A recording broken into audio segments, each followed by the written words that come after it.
आऊज़ुबिल्लाहिस्समीउल मिनश्शैतानिर्रजीम बिस्मिल्लाहिर्रहमानिर्रहीम।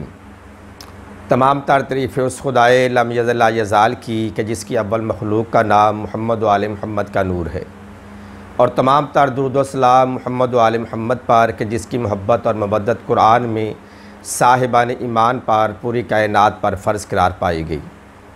नाज़रीन मोहतरम, आज का अहम सवाल कि जो अक्सर हमारे बरादरान की तरफ से होता है कि शियान मोहम्मद व आले मोहम्मद का वज़ू पाँव से शुरू होता है। ये एक अजीम गलत फ़हमी है जिसकी तरफ आपकी तवज्जो मबज़ूल करवाना मकसूद है। शियान अली का वज़ू पाँव से शुरू नहीं होता, पाँव धोने में शामिल नहीं है कि जैसा कि कुरान मजीद में परवरदिगार आलम ने वज़ू के लिए आयत नाज़िल की है, क्योंकि कुरान की बाई बिस्मिल्लाह से लेकर वन्नास की सीन तक कोई भी ऐसा मसला नहीं है जो कुरान में ना हो। अब हम कुरान की रूह से देखते हैं कि वज़ू कहाँ से शुरू होता है, वज़ू में धोना कहाँ है, वज़ू पे मसा कहाँ है। कुरान में परवरदिगार आलम ने एक अजीम आयत भेजी, या अय्युहल्लज़ीना आमनू इज़ा कुमतुम इलस्सलात फ़ग़सिलू वजूहकुम व ऐदियकुम इलल मराफ़िक़ वमसहू बिरुऊसिकुम व अर्जुलकुम इलल काबैन।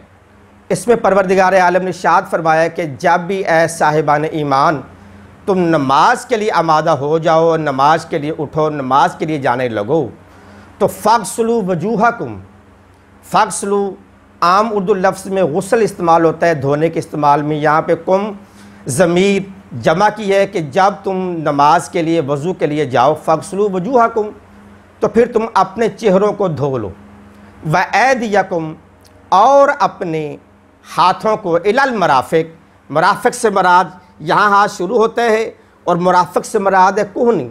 ये जो कोहनी की हड्डी है, इलल मराफ़िक़ के कोहनी की हड्डी तक अपने हाथों को धो लो, जिसे उर्फ़ आम में हम हाफ बाजू कहते हैं, आधा बाजू कहते हैं, कलाई कहते हैं।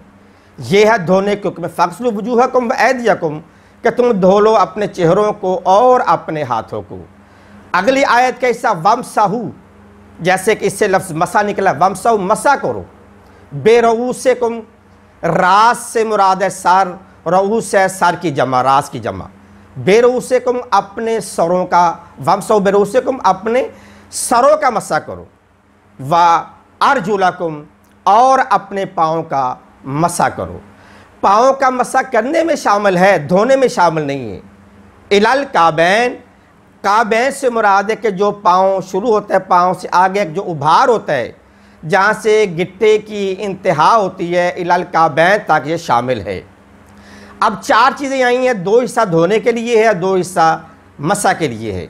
धोने में फ़ग़सिलू वजूहकुम व ऐदियकुम, हाथ और चेहरे का धोना शामिल है कुरान में, किसी भी कुरान में किसी भी तर्जुमे में जाकर देखें, और लफ्ज़ वाज़े हो रहा वमसहू, मसा करो, बेरऊसिकुम और व अर्जुलकुम, अपने सरों का मसा करो और अपने पाँव का। अब रहा मसला शिया पाँव धोते हैं, हाँ पाँव इसलिए धोते हैं क्योंकि हम बाज़ औक़ात चप्पल ऐसी होती है जो ओपन होती है, बाज़ का आदमी चल के पैदल आया होता है, वाशरूम से आया होता है, वहाँ पे छींटे पड़ने का शिकार होता है, क्योंकि हमने उस पर मसा करना होता है। मसा का हुक्म इसलिए उससे पहले धोया जाता है ताकि नजस कतरे जो पाँव पे अगर लगे हुए हैं वो उतर जाएं। मसा करते हुए आपका पाकीज़ा हाथ आपके वो नजस कतरों पे मस न कर सके। अगर नजस कतरों से मस कर जाएगा फिर वज़ू में अश्कार रह जाएगा, वज़ू बातिल होगा। इसलिए पहले पाँव एहतियात के तौर पर धोए जाते हैं। अगर आपके पाँव साफ़ है, पाक है, फिर धोने की भी ज़रूरत नहीं, आप सीधा मसा कर सकते हैं। तो ये आज का मसला था।